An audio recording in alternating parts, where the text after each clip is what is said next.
American Sign Language is trying to find a parking space now. Mic check 1 2. Mic check 1 2. 10, 9, 8, 7, 6, 5, 4, 3, 2, 1. Good?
Oh, okay. I didn't know she was still trying to find her. No, she's on the way up. Thank you.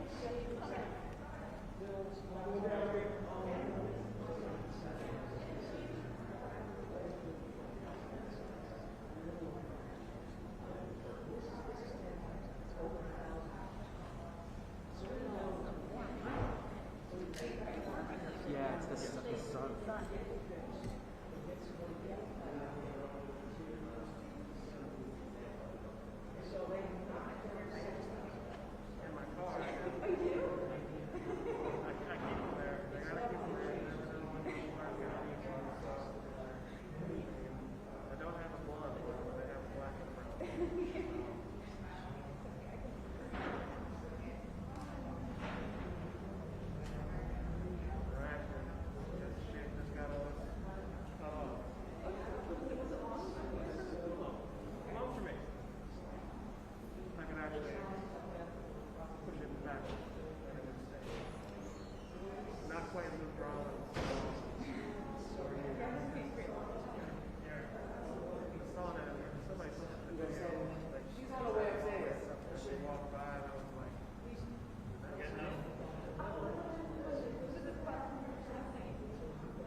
Regular weekend.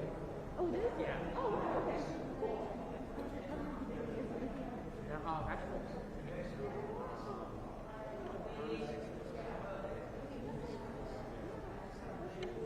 Fox? Photographer? No, Fox, yeah. Both my parents get that, and that's there. Okay. Oh, so you are going to be right there. So Fox actually beat them there. Anna, too, so you were right. Right over there. Did they live here now? He came in first.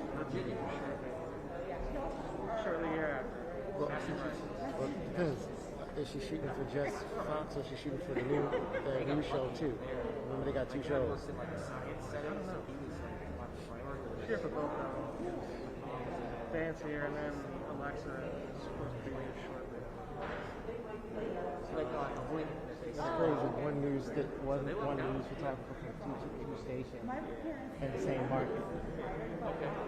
Well, you know, share video. He's here to ask the questions he needs for his thing, and then Alexis is here. So they can that's what you get when you don't have to show. Yeah. Every other station in Baltimore can go to the shop. I left Fox because they weren't a union station. You know, no respect. No respect.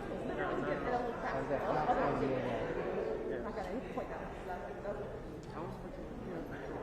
Things are much different. Cool. What's up?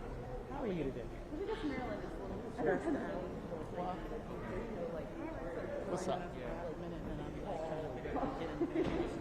Okay, where do you guys want me to stand? You gonna stand on this side with the today?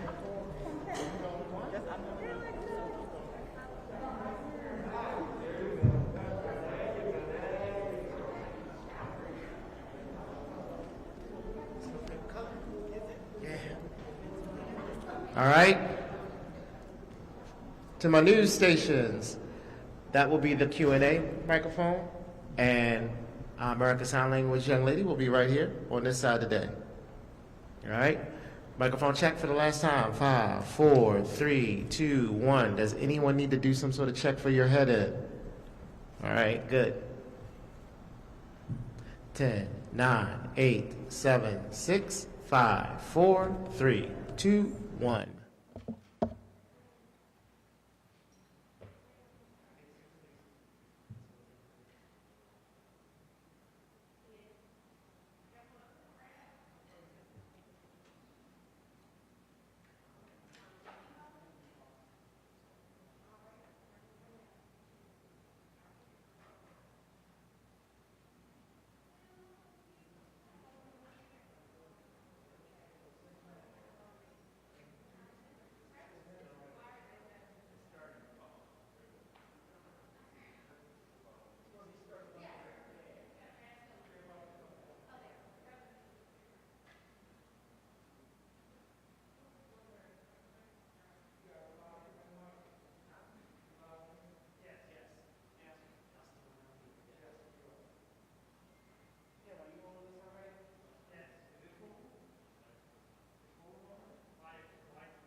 Good afternoon, everyone, and thank you for being here today. I am joined today by Council President Nick Mosby, Police Commissioner Harrison, and Director Jackson from the Mayor's Office of Neighborhood Safety and Engagement. Before I go into our main announcement related to gun trafficking, I want to take a moment to address the recent violence in our city, which has involved quite a few young people, unfortunately. In recent days, we've seen a 10-year-old, 12-year-old, and 17-year-old be shot here in Baltimore City. While many of the shootings that we've experienced in recent days were non-fatal, the sheer amount of violence that we see is unacceptable. There is nothing harder than talking to a parent whose child has become the victim of violence in our city. My heart goes out to the young people, their family, and our community, and all of us in Baltimore who continue to suffer from the trauma, from the violence that happens. They all have my commitment to diligently work to change this reality in our city for everyone. But this level of violence is extremely frustrating for me and for many in Baltimore City. We have a lot of work to do to reduce the number of illegal guns on the streets of Baltimore. We also have a lot of work to do when it comes to changing the culture of how we resolve conflict in Baltimore, both as a city and as a community. Because some of the stupid conflicts that are resulting in young people and others being shot in the city absolutely can and should be resolved in a different way. And that's a culture change that we all have to work towards making in our city, starting with us here in city government. Bringing it back to today's announcement, I am proud to stand today with the aforementioned individuals to announce a new addition to our comprehensive strategy to reduce gun violence in Baltimore. The Baltimore Police Department has been working alongside Mayors Against Illegal Guns and Everytown for Gun Safety to create a first-of-its-kind data portal. This tool will give our officers a near real-time view of our crime gun data. Specifically, this gun trafficking intelligence portal integrates data from BPD's E-Trace system and data from ballistic evidence with our crime data and ShotSpotter data. In essence, what this tool does is enable our detectives to see the full picture of guns fueling violence in Baltimore, the majority of which come from outside of our community. With a few quick clicks, our detectives can use this tool to see patterns related to where our crime guns are coming from. And it also allows us to see the connections between where guns are coming from and how they're being used on the streets of Baltimore. This tool also gives our detectives the ability to piece together the intricate webs of connections between the over 900 nabbing hits and leads that we received in 2020. Rather than officers chasing the trail or tail of one individual gun, this portal automatically displays connections that detectives would have to piece together case by case previously. This is a new tool for us. Baltimore is the very first city to have a tool like this that allows us to identify patterns and networks, and we're excited to get started using it. Most of the guns, I'm going to say it again, most of the guns that are used in crimes here in Baltimore City have origins not just outside of the city, but outside of the state of Maryland. Nearly 65% of the guns seized in 2020 were purchased outside of our state originally, and at least 82% were originally purchased outside of city limits. As a city where nearly all of our crime guns originate from outside of our borders, we have an obligation to focus on the source of the firearms, not just the outcome. Without getting a handle on the supply and flow of illegal guns onto our streets, we will not be able to get a handle on the violence. Earlier this year, the police department began piloting the Crime Gun Intelligence Center model in our Western Police District. This tool is a natural next step to streamline and complement that strategy into a broader gun violence investigative suite. Gun trafficking is one of our most entrenched challenges in our city, and we know that these weapons are taking lives from us: children, women, men, grandparents, fathers, uncles, mothers. So we have a duty to focus on where this flow of guns is coming from, in addition to the police department's focus on those who are using them. It's not an either or, it has to be a both in order for us to see what we want to see in our city, and that's a safer city. But it is time for us to continue. Our partners, and we've had a great partnership with ATF, have been working tirelessly to tackle this issue in Baltimore and every city across this country for decades. But it's time for us locally to have some skin in the game too. That's why I'm pleased to announce that BPD will start in a gun trafficking investigation initiative later this week.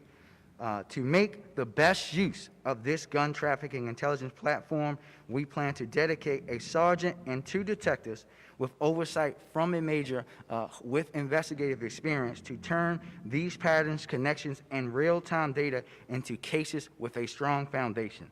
This will then allow our officers to hand this information off to our relevant partners like the ATF to take them across the finish line. The specialized assignment of detectives will be specifically tasked with partnering with ATF and our other partners to carry out large-scale investigations into gun trafficking. This is about building BPD's in-house capacity to support the work of our federal partners that we know under the new administration in the federal government will only improve and expand.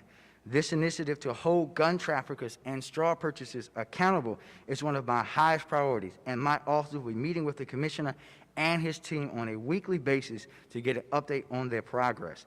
It is my goal to find a way to transparently and responsibly share this information with the public in a way that is appropriate and in alignment with the existing restrictions on the sharing of that data. Please stay tuned for more on that in the near future. In the long term, I plan to work with our federal delegation to ease these restrictions and to make this information more accessible for city officials and the public alike. I will now turn it over to Police Commissioner Harrison to talk more about our overall gun investigative approach, and then to Council President Mosby. Mr. Commissioner? Good afternoon, and thank you, Mr. Mayor. The Baltimore Police Department is excited to announce the implementation of this new partnership with Everytown for gun safety. For more than a year now, our department has been working diligently alongside Everytown to develop this data intelligence tool that will better enable us to identify patterns and pathways of guns being trafficked into our city. Additionally, this tool will assist the department in enhancing and broadening the scope of gun investigations by looking at associated persons, locations, and firearms related to gun violence. The ultimate goal of this new portal is to combat gun trafficking more effectively and to assist with reducing crime and making our city safer. As we all know, firearms are not manufactured here in the city of Baltimore. However, they do fall into the hands of young men and women who continuously commit senseless violence acts with no regard to those who may be caught in the crossfire. We know that criminals are gaining possessions of thousands of guns each year because of illegal gun trafficking, straw purchases, burglaries, and thefts that are both reported and unreported. As a result, mothers and fathers are left mourning their sons and daughters, children are left parentless, and we as a city are left with the trauma that violence breeds. This data intelligence tool will enable detectives at the ground level to identify intra and interstate gun trafficking patterns and generate leads that will identify problematic gun distributors, as well as geographic and social network connections of gun crimes. This partnership with Everytown will equip our detectives with new resources and will no doubt strengthen our existing relationships with our federal, state, and local partners. And this new analytical tool is also part of a larger scale strategy focused on gun violence within our Crime Gun Intelligence Center. And this center is at the forefront of improving data collection using data-driven strategies in collaboration with our law enforcement partners to reduce overall gun crimes. We will continue to work collaboratively with Everytown, and making sure that this tool is leveraged across our organizations from investigations to patrol. Internally, we have set up training sessions and are developing communications strategies to best maximize the use of this new tool in addressing gun violence.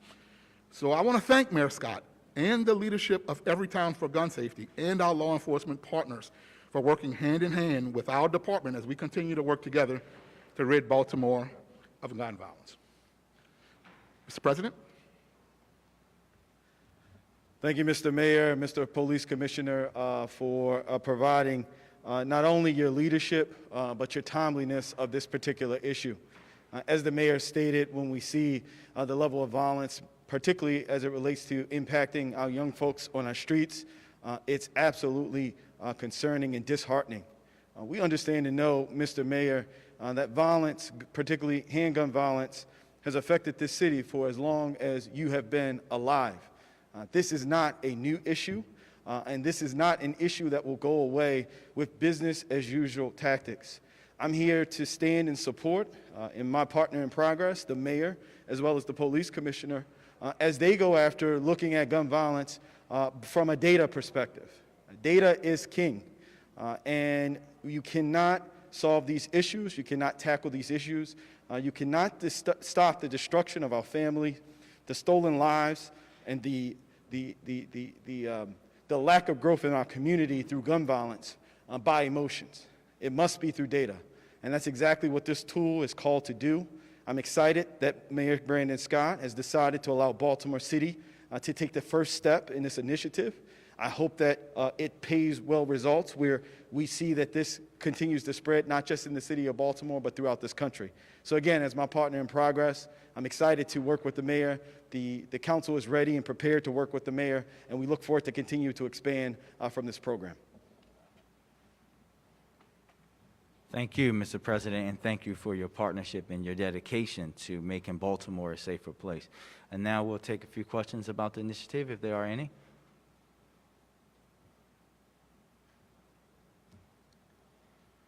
Alexa?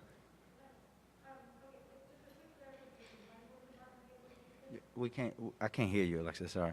Hold on, just wait a second. There we go. Quick clarification, when will the department be able to use this? When will it launch officially? Yeah, so the department, I'll let the commissioner go through the process of how and when they're going to do it, but this is something that is imminent, right? The portal is ready. He has to make sure that he gets everything in shape on his end. I'll let the commissioner talk about that. Mr. Commissioner? Thank you, Mr. Mayor. So while the portal is ready, there is a selection process that has to be underway on how we select the detectives for this initiative. That will be underway in just a matter of days. And Okay. it takes a week or so to figure out who applies and then to vet them, because it's a competitive, open, competitive process. So the detectives will have to apply, then there'll be a selection process, That is correct. and then, so like a month? Less than that. Less than a month? Yes. Okay. I know you said that you're a data-driven person. I heard the mayor say this is the first, the city is the first. Why do you, or how do you feel this will be successful compared to other initiatives?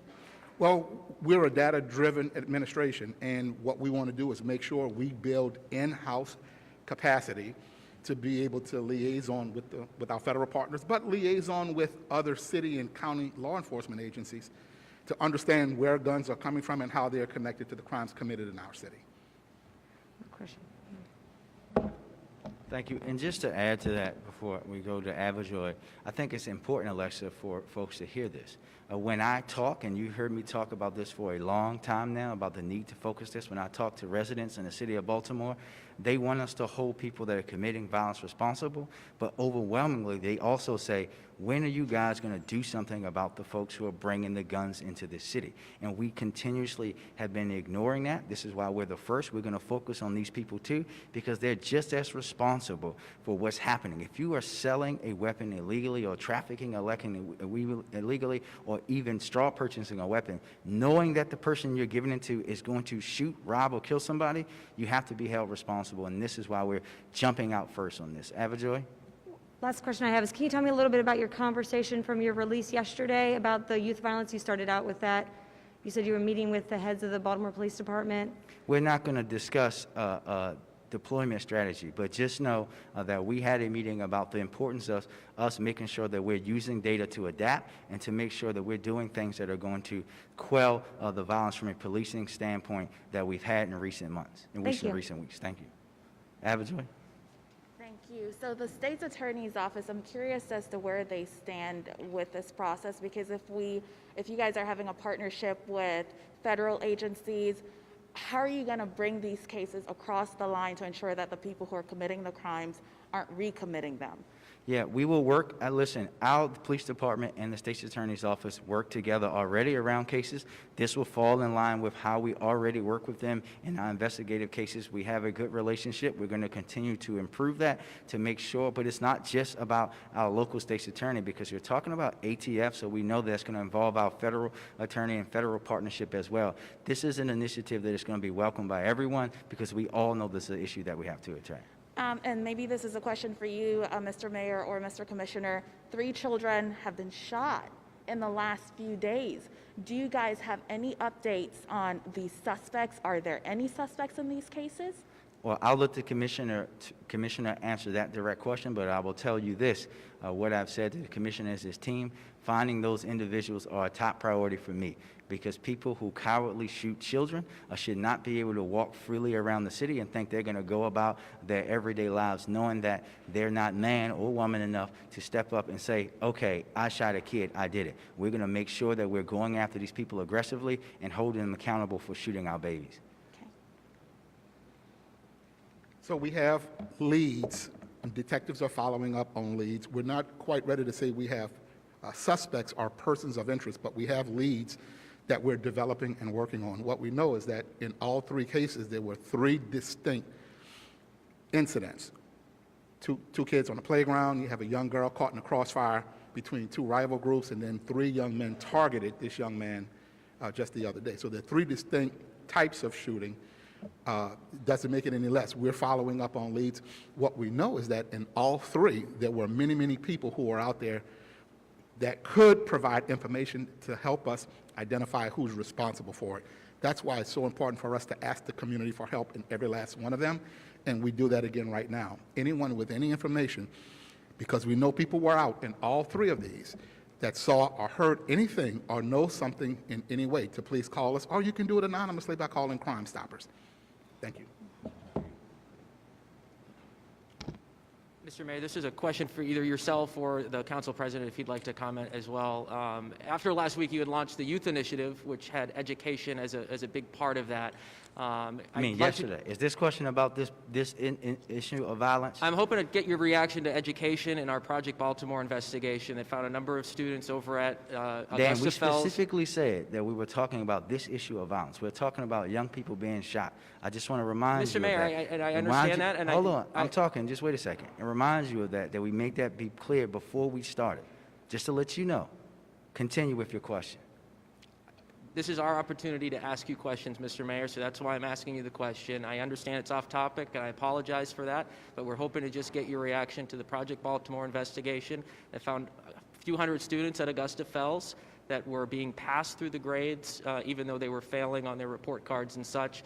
Looking to see if you think there needs to be some action taken here. Listen, we know that we have to improve our school system, Dan. I think we all know that. But we all have to also understand that what we have to stop doing is using our young people and families and young people that need help as pawns for media clicks. And we have to understand what those families are going through. For you, that might just be a story, but for those young people and those families, they don't want, a lot of those kids don't want their information being put out there. What we're going to do, and this is why it's important for us to, again, understand and help everyone understand that we have a school system that has been underfunded by $300 million a year by our state, and they're just now, after our wonderful General Assembly overrode the governor's short-sighted veto of fully funding schools in one of the wealthiest states in the wealthiest country in the history of the world, that we'll be able to improve our system working with our partners, again, because the city does not control the schools, to make sure that we're meeting the needs of our students in a 21st century fashion. Thank you, and thank you everybody for coming.